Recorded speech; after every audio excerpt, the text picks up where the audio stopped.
И тут в городе люди говорят на украинском или на русском?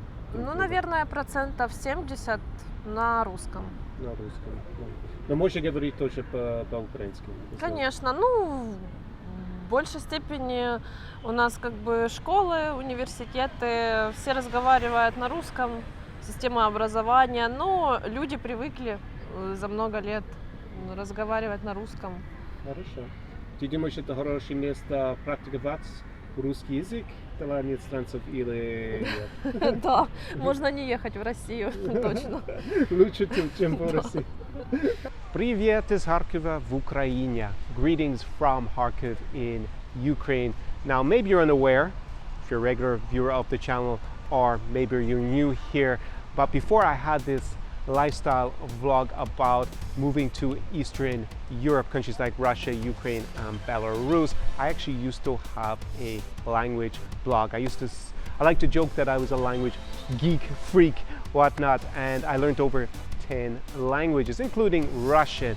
And a question I've been getting quite a bit in the last, say, 6 months from viewers or clients of mine is, Connor, should we come to Ukraine to learn Russian? Now, I, in fact, did manage to primarily learn Russian here, but there are some downsides and things for you to consider about whether that's the best way to approach it. So in today's Tip Thursday, me, Connor Klein, we're going to dive deep into whether you should learn the Russian language here in Ukraine. Поехали!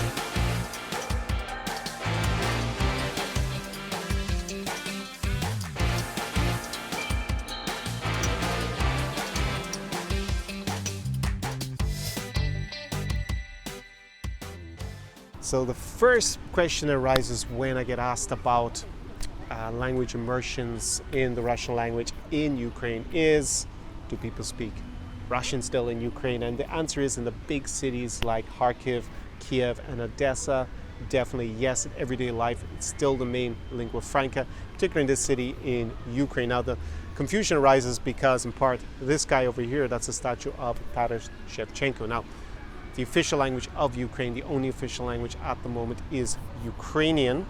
And even though in daily life, in most of the big cities, you're probably going to consider going to, as I said, Kiev, Odessa, Kharkiv here, or maybe Dnipro for a language immersion in Russian. It is the first language that's spoken by most people. Over in the west, in Lviv, the lingua franca is Ukrainian, but in the other cities, it is Russian.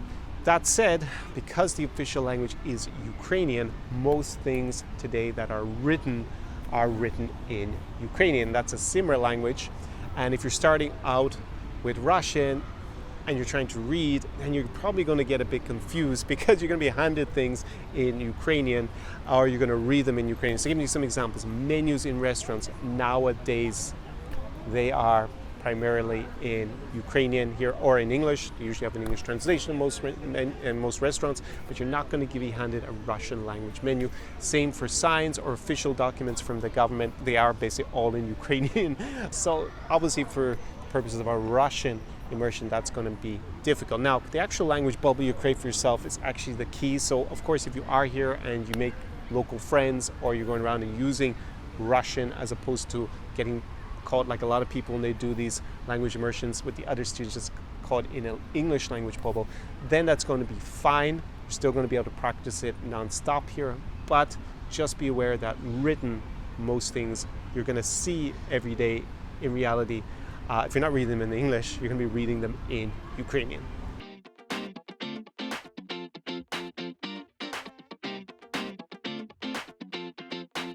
So I did warn you at the beginning of this video that I used to be a big language geek, and there is in fact a theory in language learning called the comprehensible input theory. It was outlined by Stephen Krashen.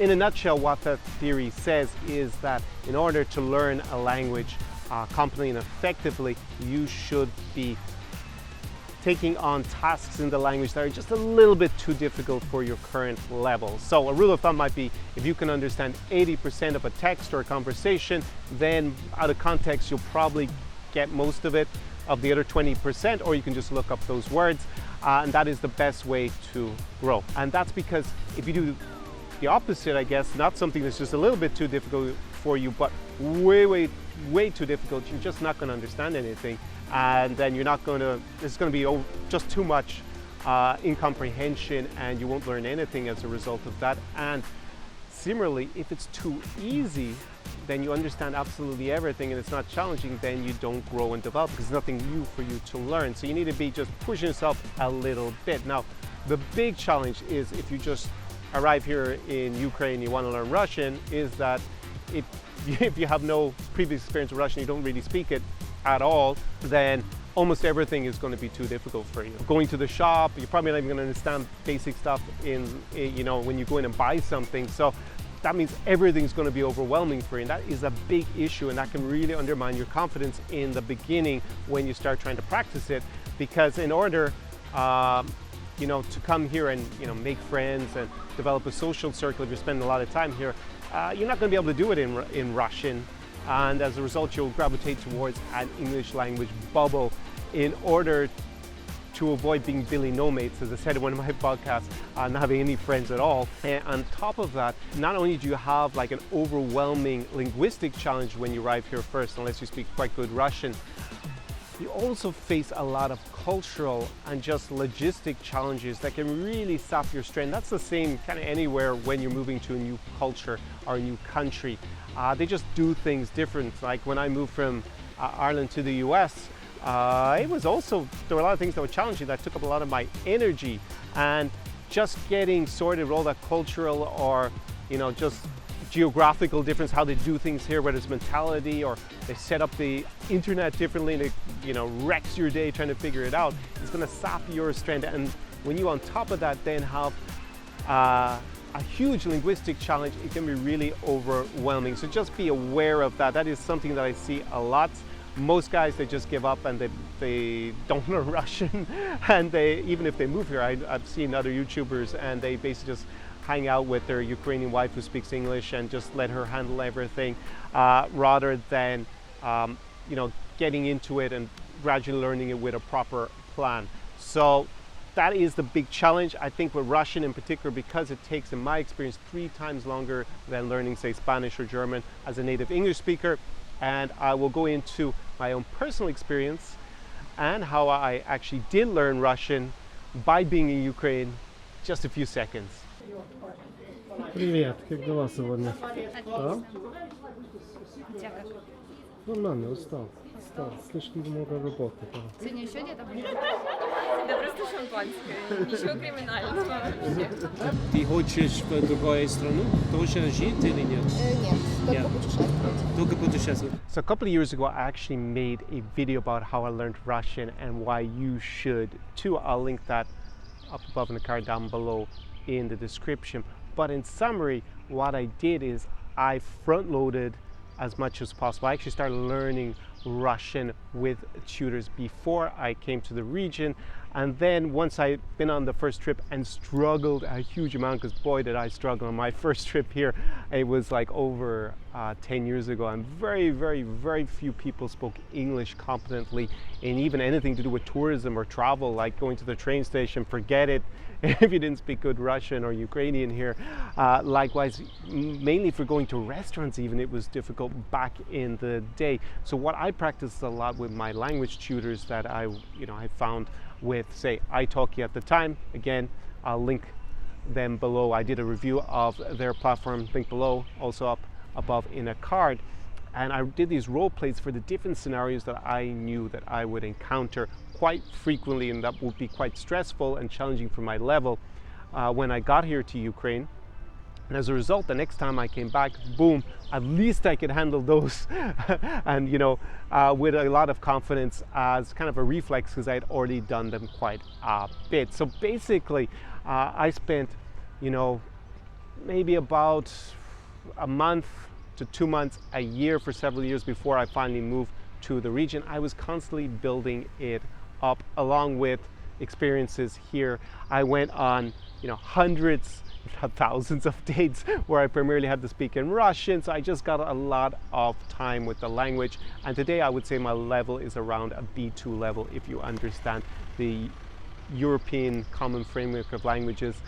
Basically, I can do everything I want to do. I might quite be able to read Dostoevsky in the original, but I don't really want to do that right now anyway. So for all intensive purposes, I can do everything that I want to here. Now, it took a long time, as I said.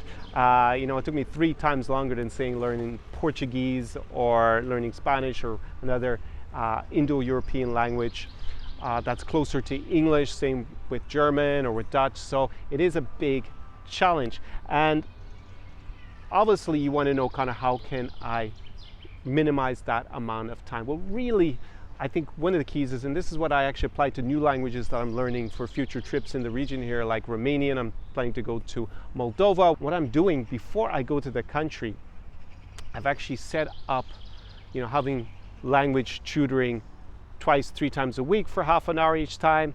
I'm reading every day a little bit in Romanian. I'm building it up, front loading while I'm not actually there. And I think this is the big tip for guys who are maybe you're sitting at home right now and you're planning a trip in 2 or 3 months. It's like, you have the time now. You need to make it a priority. And the only real way that we make it a priority is if we are motivated. So you have to decide, is this what you want to do? Do you want to learn Russian? And you should front load it as much as possible, because then when you arrive, obviously you're going to get more out of a trip. Of course, you can come here and go to a language school when you arrive, or take a private tutor when you arrive in the country, and it feels, I guess, a lot more important once you're here. But the real key is actually front loading when you have the time and setting up a structure. And in fact, because I have been asked, I think 5 or 6 times in the last month, if I'm going to have a Russian course, a beginner's Russian course, the answer is yes, and I will be launching it while I'm making this video for sure within the next month, maybe even sooner. So in order to be notified of that, you need to be on my free mailing list. I only launch my new programs to my most loyal fans who are on that free mailing list. Down below in the description as well, there is a link to a free general language course, so you can get all my general language learning tips for free. Basic course in that. You get it by going down, typing in your email address. Once you click the link, confirm your email, and then afterwards you're on that mailing list, and you'll get an email from me in the coming weeks where I will let you in on the Russian secret course that's coming up. So looking forward to that and helping, obviously, you and others with learning Russian, as well as moving here to Ukraine or somewhere else in Eastern Europe and 5xing your lifestyle. Because I think, the big question is about motivation and consistency. These are the 2 keys in language learning. And whether it happens you learned it here or you learned it somewhere else in the former Soviet Union, you have to decide, what is your motivation for learning Russian? Is it because you want to move to Ukraine, which is why most of my clients want to learn it? They want to move to the region, and Ukraine is the most popular. Then, you need to commit yourself and get started on it once you have, the time before you come, and put yourself in the best possible position to do that. So I guess in conclusion to this video, I should answer the question that I posed at the beginning. Can you learn the Russian language here in Ukraine? The answer is yes, but it's going to be difficult. And it's probably going to be a little bit more difficult than if you're in another country where it is the only official language, like Russia, or official language like in Belarus, than necessarily coming here to Ukraine.